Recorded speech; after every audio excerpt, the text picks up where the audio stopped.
Agri ഗുരുവിലേക്ക് എല്ലാവർക്കും സ്വാഗതം. അപ്പോൾ നമ്മൾ ഇന്ന് നോക്കുന്നത് ഒരു പുതിയൊരു വിഷയമാണ്, മിനിമലി പ്രോസസ്ഡ് ഫുഡ്സ്. അപ്പോൾ ആ പേര് പറയുന്ന പോലെ മിനിമം മാത്രം പ്രോസസ്സിങ് ചെയ്ത ഭക്ഷണങ്ങളെയാണ് നമ്മൾ മിനിമലി പ്രോസസ്ഡ് ഫുഡ്സ് എന്ന് പറയുന്നത്. ഈ പേര് പറയുമ്പോൾ ചിലപ്പോൾ നമുക്ക് അത്രയും പരിചിതം തോന്നില്ലായിരിക്കും, പക്ഷെ നമ്മളൊക്കെ സ്ഥിരം കാണുന്ന ഒരു ഗ്രൂപ്പ് ഓഫ് ഫുഡ് ഐറ്റംസ് അല്ലെങ്കിൽ പ്രോഡക്റ്റുകളാണ് അതൊക്കെ. അപ്പോൾ നമുക്ക് ഏറ്റവും എളുപ്പത്തിൽ പറയാൻ പറ്റുന്നതാണെങ്കിൽ നമ്മളിപ്പോൾ എല്ലാ കടകളിലും കാണാറുണ്ട്, എല്ലാ സൂപ്പർ മാർക്കറ്റ്സിലും കാണാറുള്ള ഒരു സാധനമാണ് നമ്മുടെ പച്ചക്കറികൾ അരിഞ്ഞ് നമുക്ക് കറികൾ വെക്കാൻ പാകത്തിനാക്കി പാക്ക് ചെയ്ത് കിട്ടിയിട്ടുള്ളത്. അതിപ്പോൾ നമുക്ക് സാമ്പാർ കഷ്ണങ്ങളായിട്ട് കിട്ടാറുണ്ട്, അവിയൽ കഷ്ണമായിട്ട് കിട്ടാറുണ്ട്. അത് കഷ്ണങ്ങളായിട്ട് പാക്ക് ചെയ്ത് തരുന്നതല്ല, നമ്മൾ അരിഞ്ഞ് നമുക്ക് വീട്ടിൽ കൊണ്ടുപോയി കഴിഞ്ഞാൽ വെറുതെ കുക്ക് ചെയ്താൽ മാത്രം മതി എന്നുള്ള രീതിയിൽ കിട്ടാറുണ്ട്. അപ്പോൾ അങ്ങനത്തെ ഭക്ഷണങ്ങളെയാണ് നമ്മൾ മിനിമലി പ്രോസസ്ഡ് ഫുഡ്സ് എന്ന് പറയുന്നത്. ഇനി നമുക്ക് നമ്മുടെ ഇവിടെ അധികം കിട്ടുന്നില്ലായിരിക്കാം, പക്ഷെ നമുക്ക് പുറത്തൊക്കെ പോയി കഴിഞ്ഞാൽ നമുക്ക് ധാരാളം കാണാൻ പറ്റുന്ന ഒരു സാധനമാണ് ചക്ക ചുളയാക്കി കിട്ടുക എന്നുള്ളത്, അല്ലേ?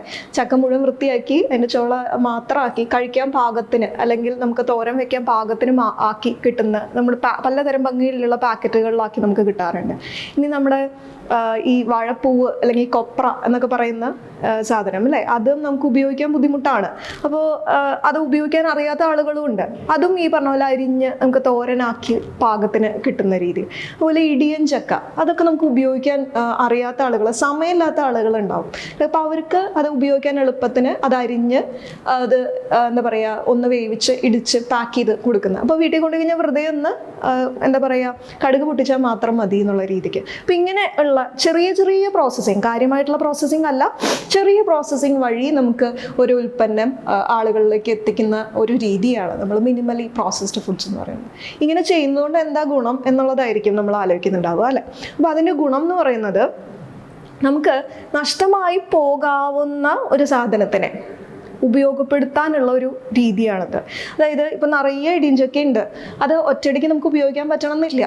അത് ഉപയോഗിക്കാൻ അറിയാത്ത ആളുകളിലേക്ക് എത്തിക്കുമ്പോൾ ഇത് കേടായി പോകുന്നുണ്ട്, ഈ ഫ്രൂട്ട് നഷ്ടപ്പെട്ടു പോകുന്നതിൻ്റെ ഒരളവ് നമുക്ക് കുറയ്ക്കാനായിട്ട് പറ്റും. ഇനി വേറൊരു രീതി എന്ന് പറഞ്ഞു കഴിഞ്ഞാൽ, വേറൊരു ഗുണം എന്ന് പറയുന്നത്, നമ്മുടെ കടകളിലൊക്കെ നമുക്ക് മത്തങ്ങയൊക്കെ മുഴുവനായിട്ട് ഇരിക്കുന്നുണ്ടെന്ന് വിചാരിക്കാം. അപ്പം അതിൽ ഏതെങ്കിലും ഒരു ഭാഗത്ത് ഒരു പുഴുക്കുത്തോ ഒരു ഇടിയലോ ചതവോ ഒക്കെ ഉണ്ടെങ്കിൽ നമ്മൾ സാധാരണ എന്ത് ചെയ്യും?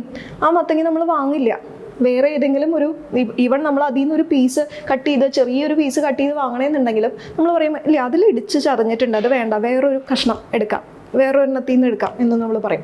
അപ്പം അങ്ങനെയുള്ള സാധനങ്ങൾ, അങ്ങനെ വരുന്ന വെജിറ്റബിൾസ് ആണെങ്കിലും ഫ്രൂട്ട്സ് ആണെങ്കിലും നമുക്ക് നഷ്ടമാണ്, അത് കേടായി പോവുകയാണ് ചെയ്യുന്നത്, ഉപയോഗപ്പെടുത്തുന്നില്ല. അതേസമയം നമ്മൾ ഇതേപോലെ പാക്ക് ചെയ്ത് കൊടുക്കുകയാണ്, മിനിമലി പ്രോസസ്സ് ചെയ്ത് കൊടുക്കുകയാണെങ്കിൽ നമുക്ക് എന്ത് ചെയ്യാം? ആ കേടായ ഭാഗം മാത്രം ഒഴിവാക്കിയിട്ട് ബാക്കിയുള്ള മുഴുവൻ ഭാഗവും നമുക്ക് ഉപയോഗപ്പെടുത്താനായിട്ട് സാധിക്കും.